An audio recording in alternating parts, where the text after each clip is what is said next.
Ada nggak yang udah dapat nih? Ini katanya mau launching di Jumat 14 Juni ini. Gibran the next president. Saya punya keyakinan Mas Gibran akan jadi Presiden Republik Indonesia. Dinasti keluarga Pak Willy pada masa ini dapat kursi.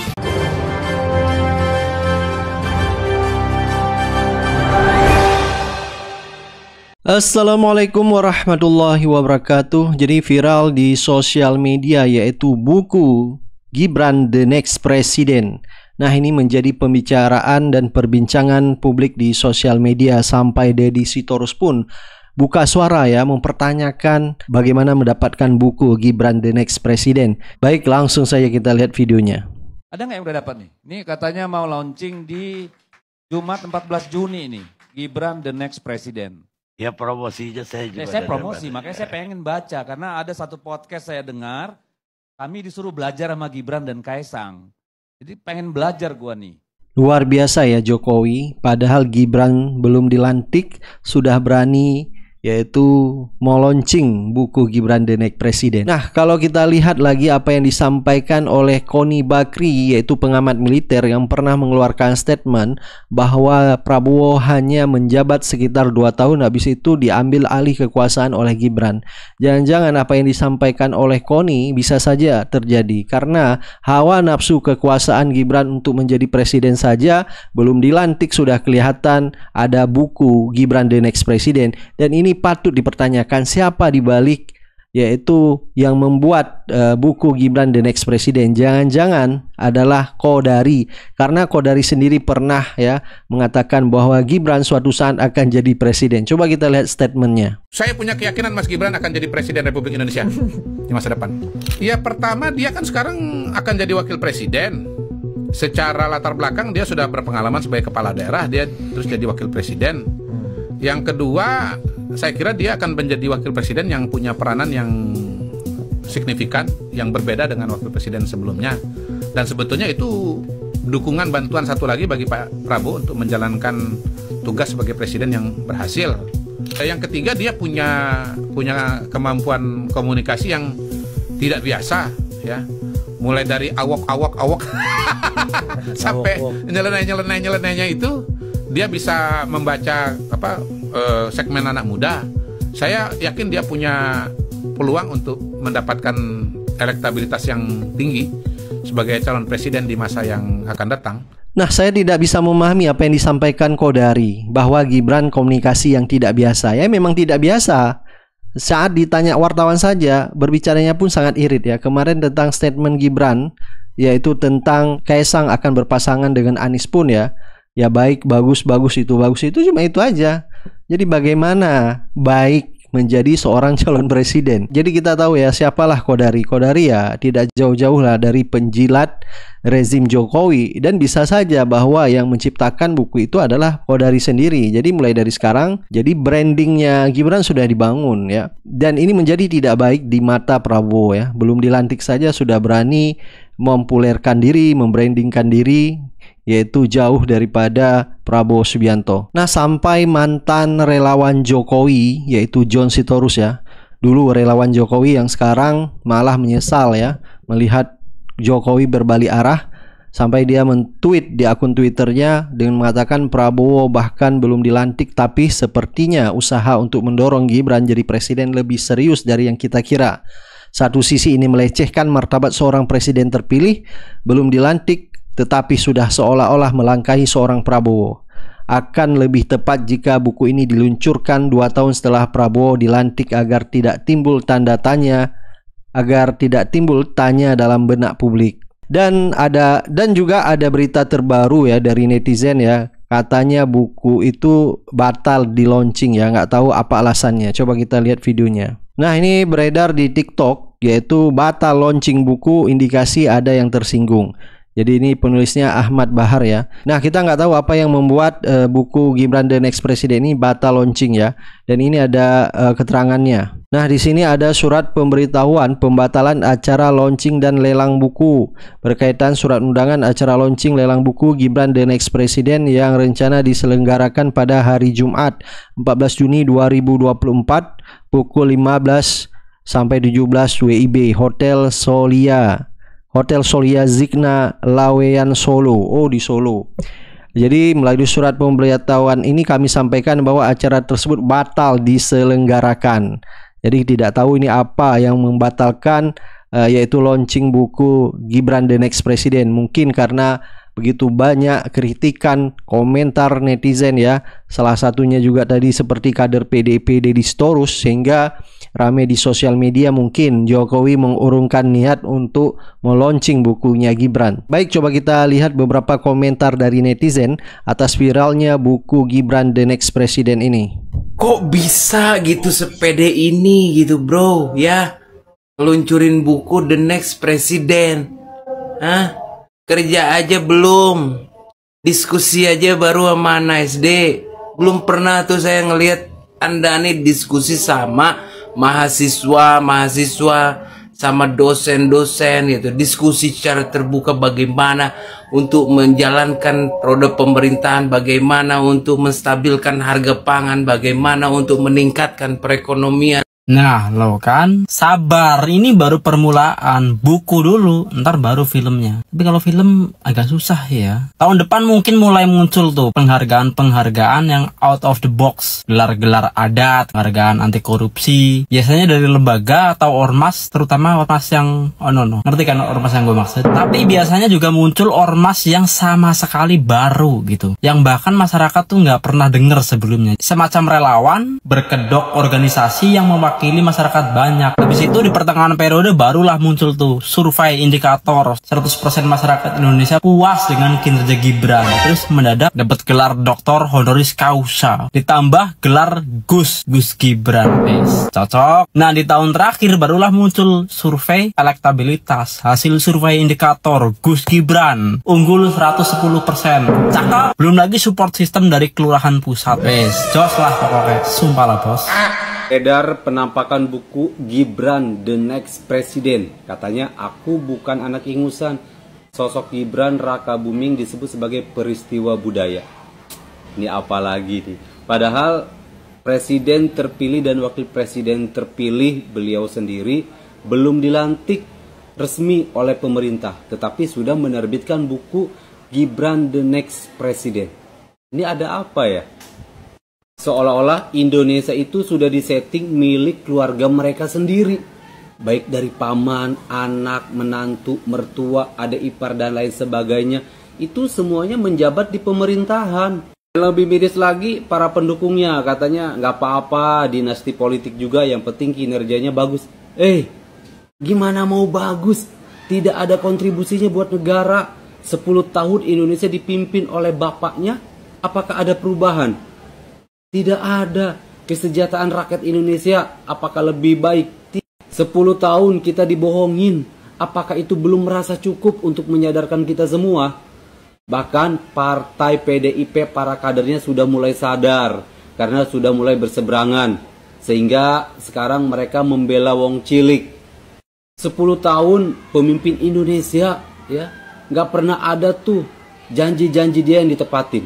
Kayak misalnya katanya ribuan mobil SMK sudah diproduksi, sampai sekarang nggak ada. Nggak bakalan impor, tapi kan impor. Tidak akan menaikkan BBM, tapi nyatanya gimana? Tidak akan menaikkan harga pangan, nyatanya semua harga pangan naik semuanya. Apakah benar apa yang pernah diramalkan oleh seseorang bahwa Bapak Prabowo hanya menjabat sebagai presiden kurang lebih hanya 2 tahun? Semoga para pendukungnya Bapak Prabowo tuh bisa menjaga Bapak Prabowo, karena ini sudah meluncurkan buku Gibran The Next President. Kayaknya ini sudah dipersiapkan. Gibran, Kaisang, Bobi Nasution, lalu juga sudah membangun personal branding sejak dini ya. Jan Etes, yang Gibran membagikan buku kepada anak sekolah. Tapi di situ sampulnya wajah Jan Etes. Ya kita dukunglah dinasti politik yang dibangun oleh Pak Jokowi. Kan dinasti politik, kekeluargaan itu kan bagus, itu Asian value. Kekeluargaan itu Asian value. Kita kan kalau misalnya ya ada masalah, kita selesaikan dengan cara kekeluargaan. Asian value, dinasti politik. keluarga semua yang menjabat Asian value. Mau keluarganya yang mau menjabat, itu human rights. Udahlah, kalian ini nggak ngerti apa-apa soal dinasti politik. Jokowi yang paling paham. Kan ada tuh lagunya tuh ya kan?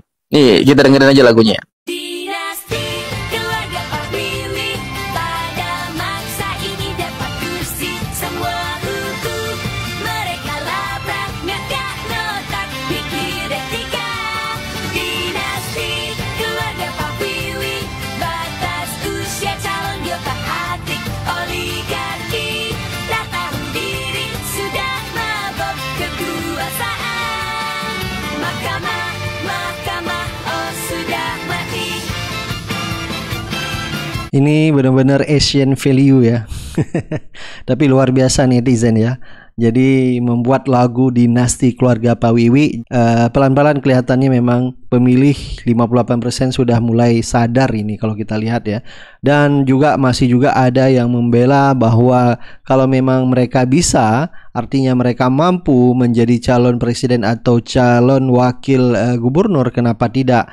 Jadi mereka tidak melihat proses ini yang menjadi masalah, yaitu dengan memuluskan Gibran di Mahkamah Konstitusi, begitu juga dengan memuluskan Kaisang di Mahkamah Agung. Dan inilah menjadi bobroknya demokrasi di era rezim Jokowi, apapun dilakukan ya untuk hawa nafsu kekuasaan dinasti keluarganya. Baik, coba kita dengar ya lagu Tapera. Tapera muncul karena negara defisit. Tapera pemalakan kok ngaku bergotong royong. Tanda gagalnya kau kelola kekayaan alam. Betapa teganya kau peras kami demi oligarki. Tolak Tapera bentuk pengalihan tanggung jawab. Tolak Tapera pasti menambah perihnya penderitaan. Tolak Tapera mending fokus berantas koruptor. Tolak Tapera banyak rakyat yang tak setuju. Baik, coba kita dengar ya komentar Rocky Gerung ya. Bung Rocky, saya jujur banyak sekali di-mention oleh teman-teman dikirimin berita tentang Gibran ya. Oh, kita belum sebutnya Pak Wapres ya, Pak Wapres terpilih. Gibran tuh rupanya sedang melakukan kunjungan ke Surabaya dan kemudian dia bagi-bagi buku tulis gitu, jangan bagi susu gratis dan bagikan anak SD. Yang mengagetkan, buku tulisnya itu bersampul Jan Etes. Nah, ini kemudian ramai sekali di media. Apa maksud dari ini? Kan orang yang sinis kemudian lanjut, apa ini persiapan untuk Jan Etes untuk jadi wali kota Surabaya kan gitu lah kalau yang sinis. Tapi saya kira tentu saja ini menarik untuk dicermati bagaimanapun karena ya menjadi tradisi dari keluarga Jokowi ini semua batas usia kan ditabrak. Tapi kalau Jan Etes saya kira ya nggak mungkin lah dalam situasinya semacam itu. Tapi bukan itu sebenarnya yang poin yang kita lihat. Ya itu ada dulu saya ngajar mata kuliah semiotics of suspicion itu lengkapnya. Semiotika ada ilmu tentang simbol, suspicion artinya mencurigai simbol. Jadi kelihatannya kita bisa juga terangkan itu sebagai semiotic of suspicion. Artinya simbol itu dicurigai sebagai apa? Tentu dicurigai di dalam konteks, selalu begitu. Ada teks, ada konteks, ada semion. Nah, semion ini, simbol ini menunjukkan bahwa ada pesan yang mau disampaikan pada publik dan itu by intention. Pesan pertama tentu buat netizen, wah ini artinya perpanjangan dinasti itu. Pesan kedua artinya ada sistem yang mau diajukan bahwa ini keluarga yang bahagia sehingga bisa diikuti oleh anak-anak kecil. Nah, itu yang disebut penanaman ideologi, penanaman hegemoni itu. Sehingga satu waktu kalau Jan Etes ini muncul ke permukaan, ya mungkin tidak lama lagi karena di situ bahwa ya sudah Gibran, Kaisang, masih ada yang mewakili. Orang tidak lagi berpikir ini siapa itu karena sudah dibiasakan dalam pikiran melihat wajah anak ini kan. Itu yang memungkinkan kita menduga dengan kuat bahwa Jokowi memang betul-betul menginginkan dia dikenang sebagai raja gitu, sebagai seorang tetesan dewa sehingga putranya pun harus jadi tetesan dewa. Bahkan muncul terus Jan Etes itu jadi tetesan dewa. Jadi terlihat satu genealogi of power itu, pewarisan kekuasaan yang betul-betul memakai cara-cara modern, yaitu diajukan sebagai meme, kemudian diajukan dalam bentuk TikTok. Sekarang cucunya diajukan dalam bentuk sampul buku, dan anak-anak pasti senang kan. Oh ini. Jadi pembicaraan itu yang ditanamkan untuk memberi ingatan pada publik bahwa ini keluarga yang berbahagia. Itu. Ya. Jadi ini kalau pakai bahasa politik, ini semacam political marketing lah ya, Bung Rocky ya, dengan menggunakan itu Jan Etes ya, harus disebut begitu ya. Iya, itu di depan itu kita pas tahu ini political marketing. Tapi kadang-kala politik marketing itu kan hanya untuk satu event itu, supaya selesai. Betul. Di publikasi habis itu, oke, rugi nggak rugi, yang penting udah dapat begitu. Untung udah lu langsung cut loss, cari lagi cara baru untuk marketing. Ini marketing yang diperpanjang, prolong political marketing, diperpanjang dari bapaknya, tiba pada Gibran, tiba pada Kaisang, tiba pada cucu, anaknya. Iya, jadi ini berlapis sebetulnya pesan yang mau disampaikan. Tapi inti dari pesan itu adalah kami berbahagia, dan karena itu kami harus diingat terus, dan kami akan berkuasa terus. Kan itu pesannya. Nah, intinya kita lihat memang Jokowi ingin membangun branding keluarganya mulai dari sekarang ya. Jadi tidak heran jika Gibran membagi buku SD yang bergambar Jan Etes, begitu juga yaitu Gibran ya, sampai ada buku The Next President. Ini adalah branding memang yang sengaja dilakukan oleh keluarga Jokowi mulai dari sekarang ya. Bagaimana mereka nanti bisa merebut kursi kepemimpinan mulai dari wali kota, gubernur sampai presiden, dan sekarang memang sudah dibangun. Baik, silakan Anda beri pendapat dan komentar Anda. Kita akan ketemu di video selanjutnya. Assalamualaikum warahmatullahi wabarakatuh.